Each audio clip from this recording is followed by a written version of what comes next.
Hello, my name is Ben Hovland, and I'm a commissioner with the U.S. Election Assistance Commission, or EAC. As the federal clearinghouse on election administration, the EAC is working to provide information and resources for election officials and offering whatever support we can at the federal level to help state and local officials administer safe, secure, accessible, and accurate elections. Today's video chat is focused on collaborative efforts for election officials and law enforcement to work together and other preparations in response to the heightened threat environment that has emerged in recent years. Unfortunately, election officials have seen an increase in threatening behavior and harassment, largely driven by inaccurate information about election administration. This is added to the challenges election officials face when running elections. To their credit, election officials have continued to take on more and identify new resources, methods, and partnerships for addressing the changing environment.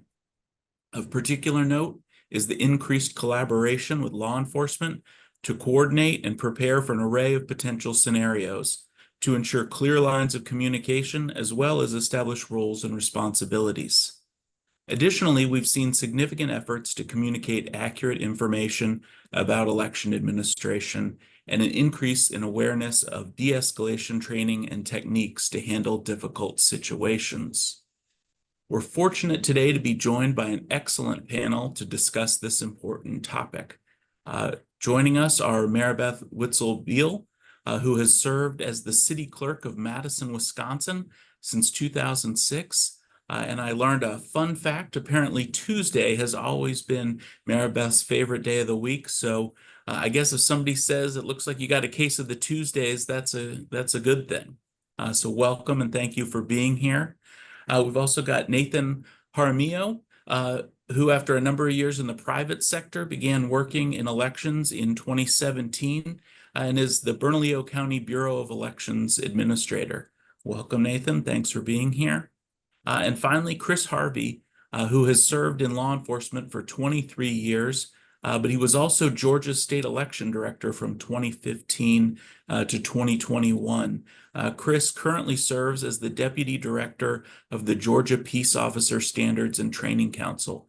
Thank you as well for being here, Chris. So you can see we're going to have a great conversation. We've got a great group. And so just to kick things off, I always like to start finding out or sharing a little bit of information about the jurisdictions that are represented. Maribeth, if you can kick us off, and then Nathan, just tell us a little bit more about your jurisdiction, your community, for folks who might be watching and aren't as familiar. Well, thank you. In Wisconsin, elections are run at the local level. So there are over 1,800 election administrators in Wisconsin, and our city takes care of selecting polling locations, recruiting poll workers, training poll workers, providing all the equipment and supplies for the polling places, running the election on election day, and it's the county clerk that programs the equipment and prints the ballots. So we work in partnership and we check each other's work, but it's at the local level that we are setting things up for election day and we're issuing absentee ballots. And the thing we like about that is that people within our community know somebody who works at the polls, and they're more likely to know folks in the clerk's office who are running the election. So that helps with keeping our elections trustworthy. That's great. And Madison, a great town, a capital city. A lot of things. I like to go there in the summer personally, but have always enjoyed my visits.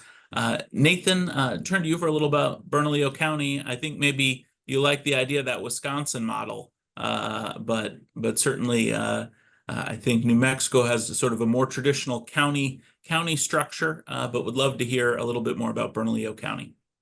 That's right. There's 33 counties in New Mexico. Bernalillo County is the largest county in New Mexico.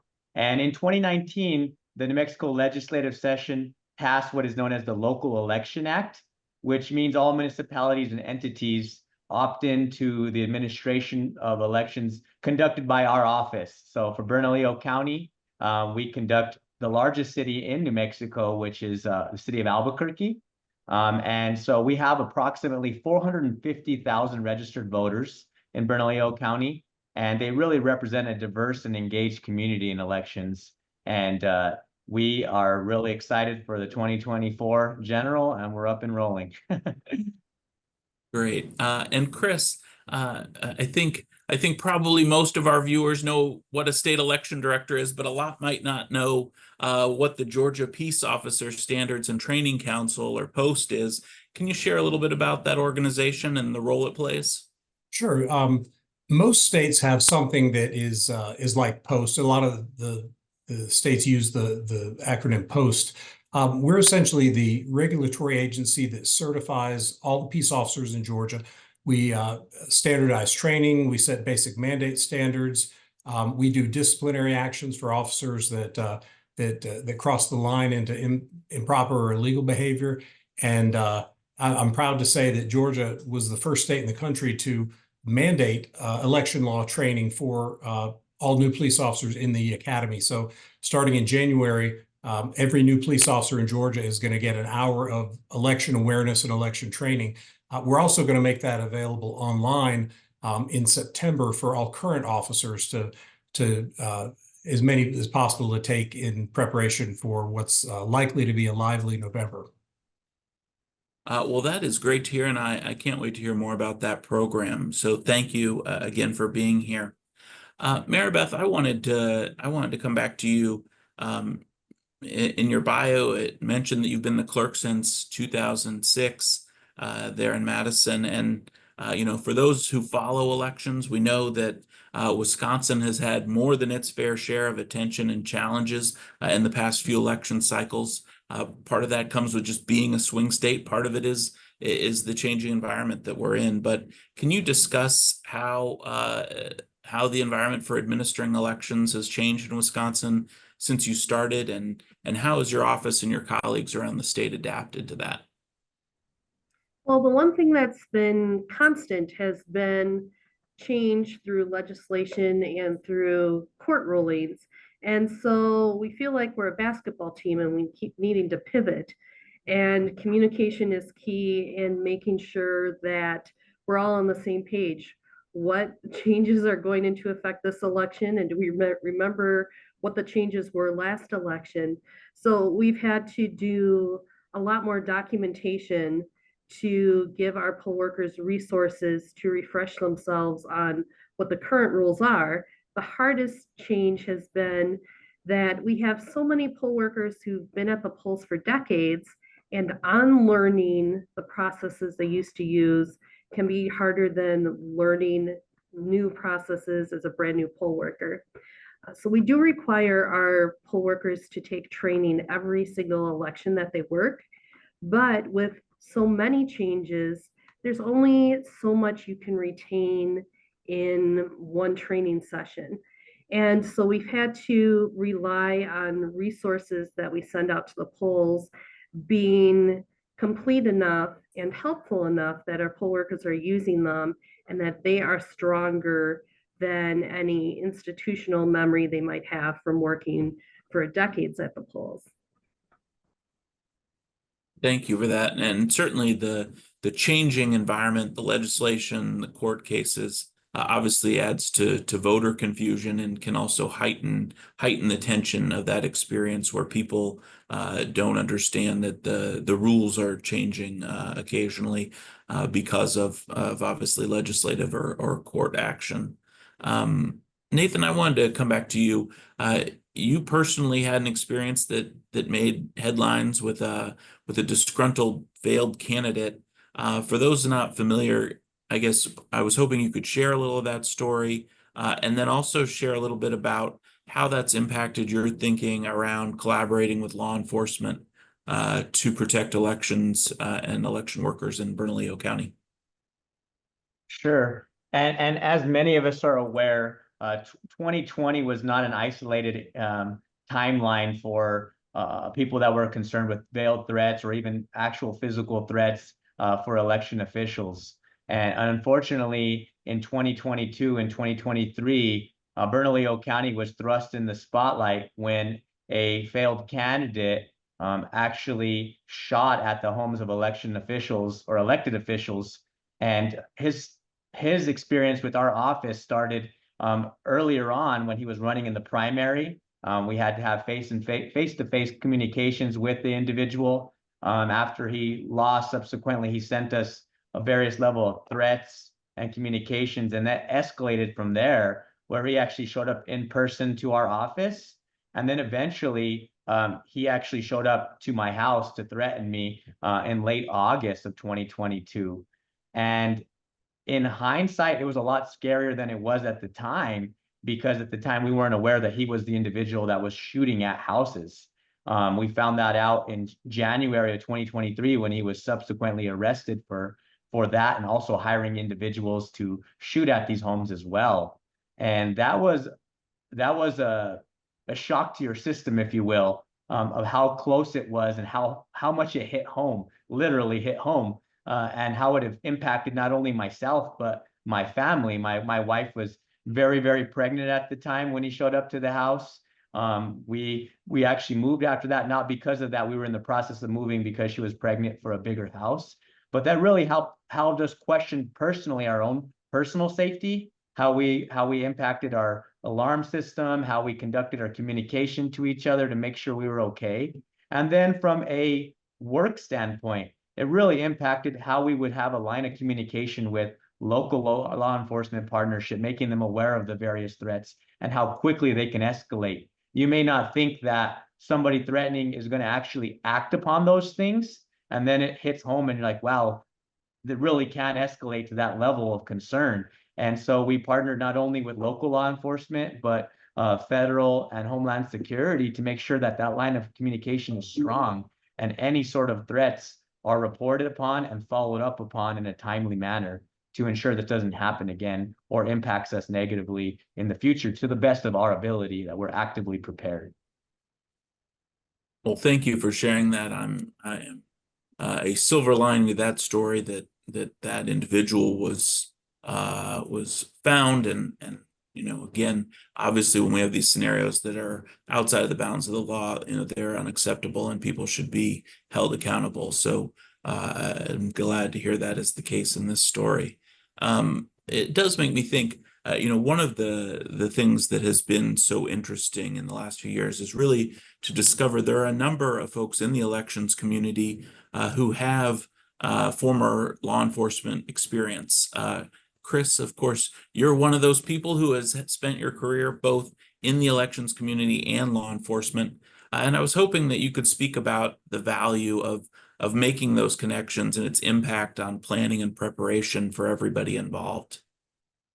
Yeah, when I was the chief investigator for the Secretary of State's office from 2007 to 2015. So that was really my introduction into the world of elections. I had mostly worked homicide before that. But when I got into elections, I knew nothing about it. I had to learn a lot of the laws that were specific to Georgia, everything from the procedures that election officials use to some of the illegal actions that could take place at a polling place, whether it's intimidation, interference, anything like that. And, at that time, there really wasn't a lot going on. You had minor, things that would pop up, but they were mostly procedural things that we were investigating. When I was appointed election director in 2015, it was still a relatively calm environment. And that all changed really in 2016 and has not cooled off much at all. If anything, it's increased. And as the temperature and the pressure has risen, it's really it's put a tremendous strain on people like Maribeth and Nathan and 159 county election officials in Georgia who are working hard every day just to do the very difficult job of running an election. And then you throw this on top of it, and it affects their personal lives, it affects their families, it affects all of society. It hurts, poll worker recruitment. It really disintegrates. It starts the disintegration of democracy. And so bringing law enforcement into the picture in an intelligent, well-trained way, hopefully gives them some support. It gives them a sense that somebody's got their back. Somebody's going to be there to support them. Somebody's going to understand the process and where they can fit into the process in a way that doesn't interfere with the process, but does provide protection for the voters and for the election workers and for the whole process of democracy, of people voting for their leaders, which is, really the bedrock of what we do here. So it hasn't always been an easy integration. For a long time, law enforcement and even prosecutors have been really reluctant to get involved in anything that they viewed as political. And one of the drums I've continued to beat is that elections are not political. The results of elections certainly have political consequences, but the process of running elections is not political. It shouldn't be political. So law enforcement participation in that process is not political. And I can tell you that in Georgia and in other states where I've spoken and I've done some training, that's beginning to take hold. So I'm happy to see that is really taking hold in Georgia. I was in Columbia County, which is in the eastern part of Georgia, just yesterday doing a tabletop exercise, and we had very strong law enforcement presence, and they were very, very interested and eager to learn a lot about these laws that they never knew existed and how they can. What they should and they shouldn't do. They didn't want to overstep their bounds. They didn't want to be a distraction or any type of thing like that. And to have the law enforcement officials and the election officials at the same table working through some of these scenarios is just incomparably valuable to get that actual experience. So I think we're on the right track. We still got a lot of work to do, but I think we're making a lot of progress. Absolutely. I was fortunate to be at a training in Maricopa County, Arizona, where they had law enforcement at the recorder's office and talking through the process. I think both for some of the law enforcement there, it was real eye-opening to see election procedures like some of the chain of custody procedures that I'm sure ring very true to the law enforcement world. But also they were able to have very important conversations about Maricopa is a very large county. They had the sheriff's office. They had various municipal police forces represented as well to talk about jurisdictional issues, who would reply or who would respond in a particular scenario. In different scenarios, is this a situation where it's a life-threatening emergency and you just need to go in? Is this a situation that a plainclothes officer who could go in and de-escalate would be more appropriate? And so, again, appreciate the comments and just highlighting sort of the value of that collaboration. You'd mentioned, Chris, I wanted to come back to you. You'd mentioned earlier Georgia, the post-training, the first of its kind in the country. I'd seen some headlines around that. Can you talk, you hit on this a little bit, but can you talk about the focus of that and why you believe it's needed and how it will be helpful? Sure. The first, I guess, most important aspect of it is the fact that in Georgia and in most states, there are laws in the election code that no police officer has ever been exposed to. They're not traditionally taught that in the academy. And it has to do with things like intimidating voters, interfering with election officials, the duties of law enforcement officers at polling places that exist in Georgia.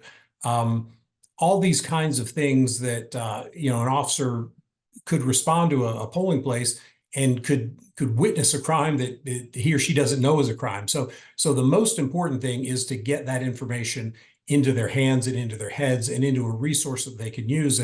And the Committee for Safe and Secure Elections, with whom I work, has done a tremendous job of producing each state a state-specific pocket guide for law enforcement that basically condenses all those laws into a 6 or 8 page little manual that they can literally put in their pocket or they can download to a smartphone. And so nobody expects that election response is going to be the most memorable thing that someone experiences in a police academy.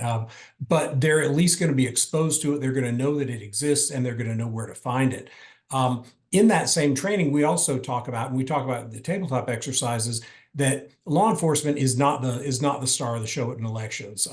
They're there in a support capacity. They can be there in a very sort of muted capacity. They can be, as you mentioned, maybe you want them in plainclothes. Maybe you don't want a big show of force. You don't want allegations that law enforcement are suppressing votes or is scaring or intimidating voters. You don't want polling places bristling with cops with AR-15s all over the place. because that's gonna work against them. So we also talk about that, and we say, hey, look, if you are at a polling place or if you get dispatched to a polling place, be aware of what's going on. It's kind of like if you're dispatched to a church or a synagogue or something, you would want to have some sense of decorum. Obviously, you have to do what you have to do, but recognize the constitutional rights that are at stake in that environment, and it's a very consequential event. And so we talk about that in the training too, that we don't want people talking about police presence at a polling place, except in the sense that, hey, I felt comfortable, or even better, I didn't even really notice it. That's really the goal. But it really comes down to the question of, if law enforcement does have to get involved at a polling place or at an election site, would you rather them know what the law is, or would you rather them not know what the law is? And in Georgia, we decided we want them to know what the law is. We want them to know where to find it, and we want them to be able to respond effectively and intelligently to that. Also, and this is where the relationship with the election officials is so important.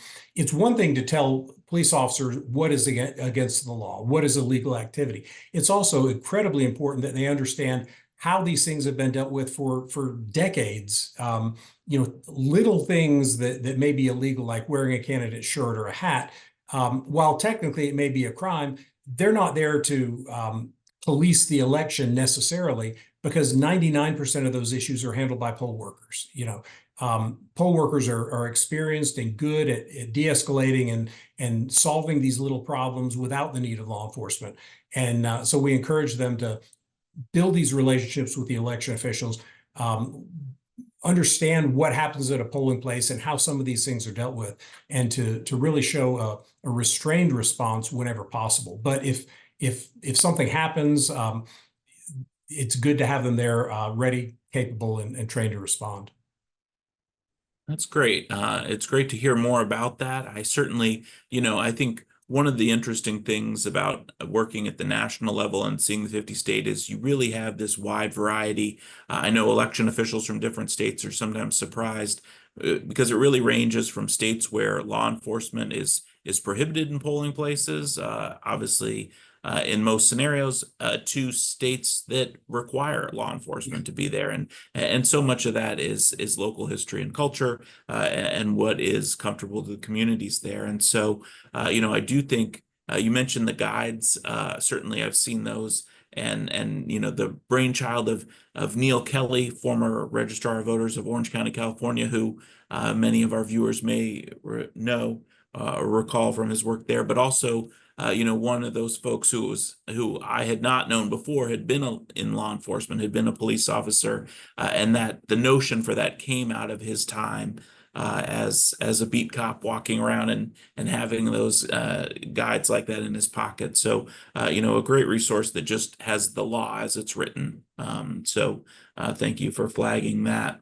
I also appreciated, Chris, you noted some of the de-escalation training or experience that poll workers have. Nathan, I wanted to come back to you to, I think there has been a lot of attention on the experience of our poll workers and their preparation to handle difficult situations if they arise at the polls. I was hoping that you could talk about Bernalillo County's approach, and maybe how it's changed in the last few years, or other efforts that you've seen that can help support our poll workers if they end up in a situation that is with maybe an angry voter or other person who is trying to push the limits. Absolutely. And one thing I want to preface the conversation with is the security and safety of our poll officials is paramount. We really put a high focus on that. But over the past couple of years, we really took a look at our training first and foremost on what we can train them, more than our traditional election procedures, which in the past, that's what we focus heavy on, and we still do. But we also put a good portion of our training to making sure that they have protocols in place concerning their safety, that we're actually actively listening to their concerns, and we're properly addressing those concerns and letting them know that that is paramount for their safety, and we are concerned for that, and we're making these processes in place. So we partnered with local law enforcement. We partnered with our emergency management to create procedures and guidelines that we insert within our instruction manuals for the poll officials. We have a pretty intensive training already, but within that 4-hour training that we already applied to the poll officials, that they're required in accordance with state statute, we add that safety mechanism as well. Those sheets that they can reference very quickly. In addition to that, we have a dedicated line where a poll official can call, and they're the only ones that have that number. And we have a hotline that can escalate any issues or resolve them as quickly as possible. And, you know, obviously, if it's an immediate emergency, we instruct them to call 911. But anything under that, we want to provide that support and infrastructure to take care of them. Those pocket guides that was mentioned previously are a great resource as well. We provide those to local law enforcement because we've had experiences where, you know, the sheriff's department had to show up or the local law enforcement had to show up, and they honestly didn't know the laws. They didn't know who was in the right. Was it the poll official or was it the voter who felt like their rights were getting infringed upon? And so those pocket guides now provide that easy reference, and they can say, you know what, this is what it says, black and white, let's protect this portion of that. But we do emphasize a lot more of that security portion for our poll officials, and we continue to refine that due to the input from them and also just input from our staff here on what we can do better. And that's just a focus we've really put on ourselves through the last couple of years.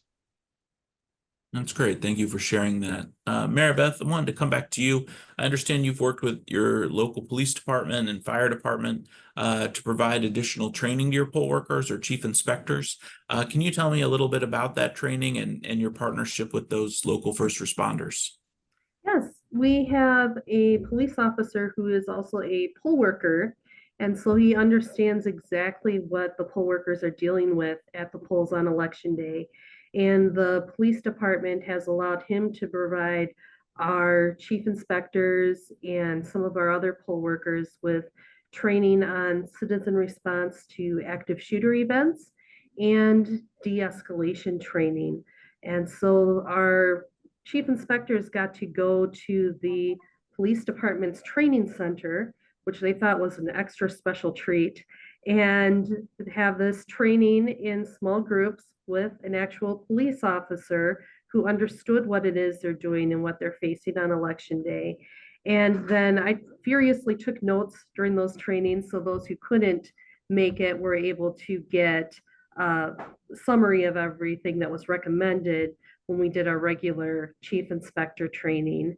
And in addition to that, our fire department offered free training for our chief inspectors on basic first aid and on CPR, and then opened it up to other members of the community, but our chief inspectors got to sign up first. So they would be prepared if there were to be a medical emergency at the polls. So in addition to calling 911, they would do that first, but they'd have some basic skills that they could use. And our firefighters watch over our ballot drop boxes. We have our drop boxes at each fire station throughout the city. So firefighters who are keeping an eye on them and shoveling them out when it snows. And so they are engaged in each election, and that has been a great partnership. They also have their security cameras monitoring the drop boxes for us. And then our police department provides some extra security for us at our public test of election equipment, because that's a time when we have most of our staff together in one place in a very open event with all of our election equipment. And that has been at least a reassurance for the clerk's office to have them there. They also try to stay away from our polls on election day unless they're called in. And each police officer gets a memo just prior to election day outlining where all the polling places are, what the rules are, the fact that the chief inspector is in charge if there is a call, and what to expect if they are called into a polling place on election day. Then on election night, police officers are in unmarked cars in front of our building, providing some extra security as our chief inspectors drop off the election returns. And so we've had a great partnership, even when it seems on election day like they are nowhere nearby. They are keeping the election in mind and partnering with us to make sure things go smoothly.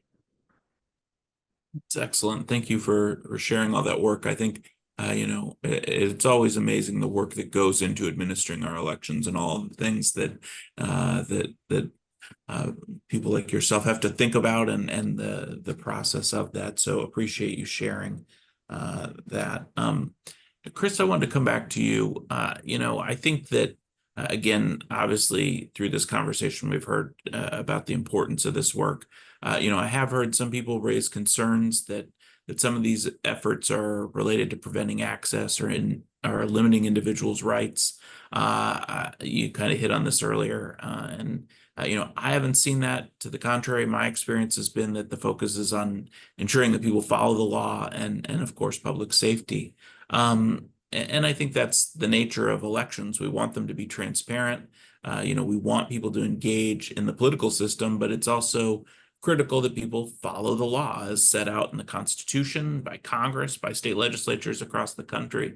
And so to me, what we've been talking about and similar efforts around the country are really about ensuring that law-abiding citizens are able to participate in the process, make their voices heard, and do so without interference. I didn't know if you could comment on what you've been seeing or your perspective, having been both an election official and a member of law enforcement, on how we ensure transparency and access, but also protect people and their rights.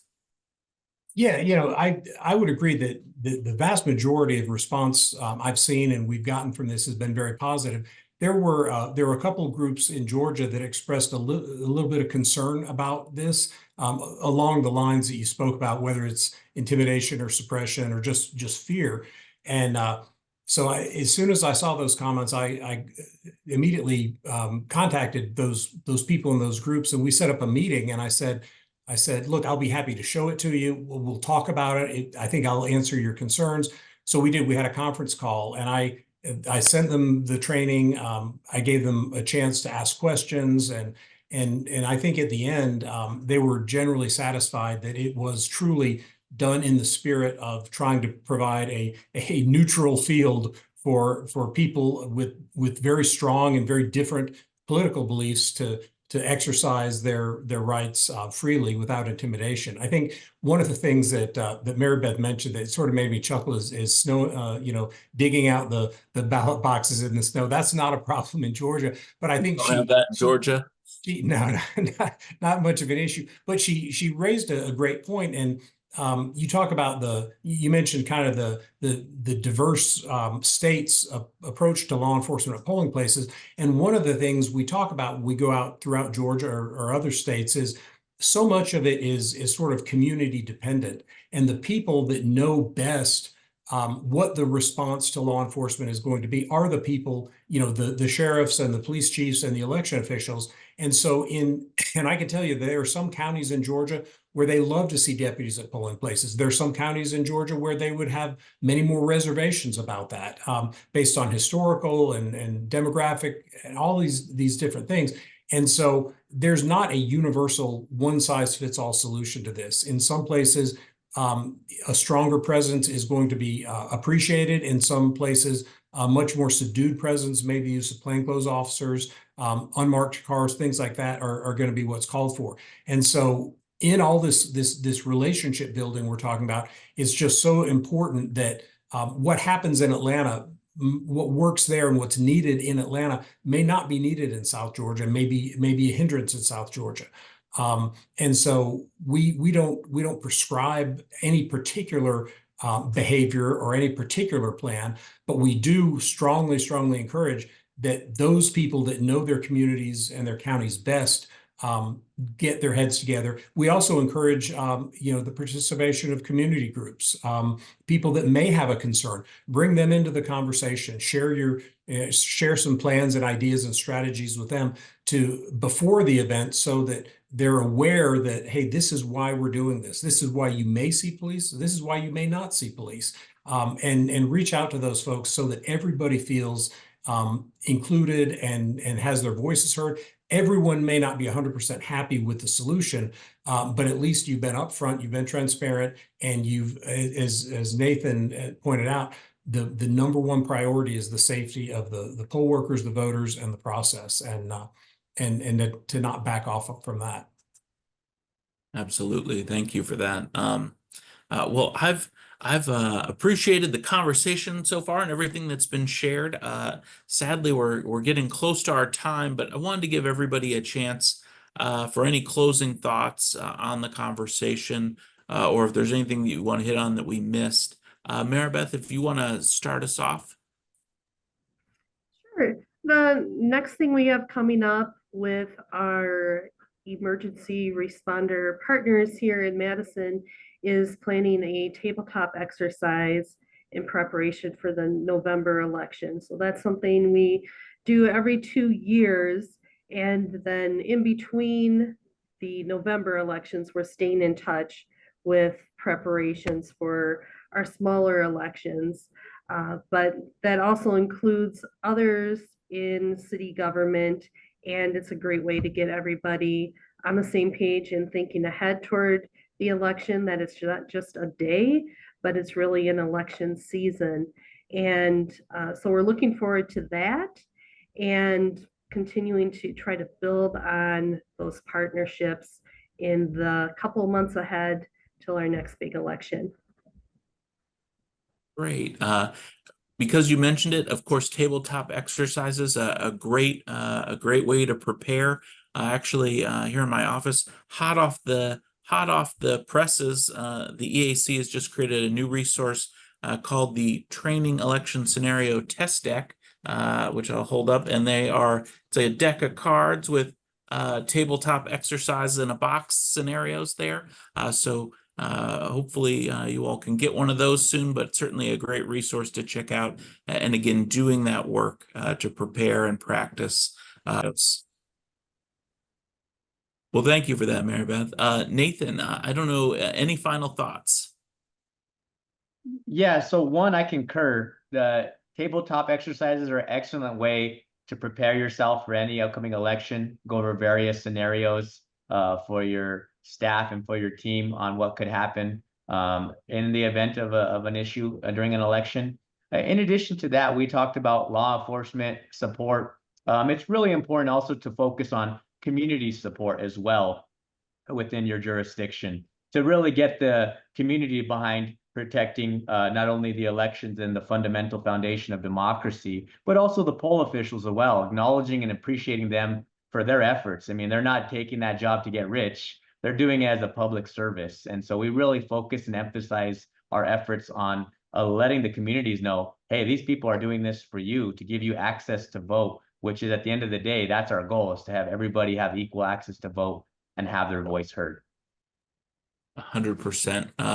I'm amazed, in talking about things like National Poll Worker Recruitment Day, just how much people don't necessarily realize that those folks are basically volunteers. They're people from your community, your neighbors, and that people can do that. That was part of why we created National Poll Worker Recruitment Day, and give a plug for helpamericavote.gov to find out more information about serving a poll worker. If you've made it this far, you probably are already involved in elections, but if not, it's your chance to get involved, and so encourage people to do that.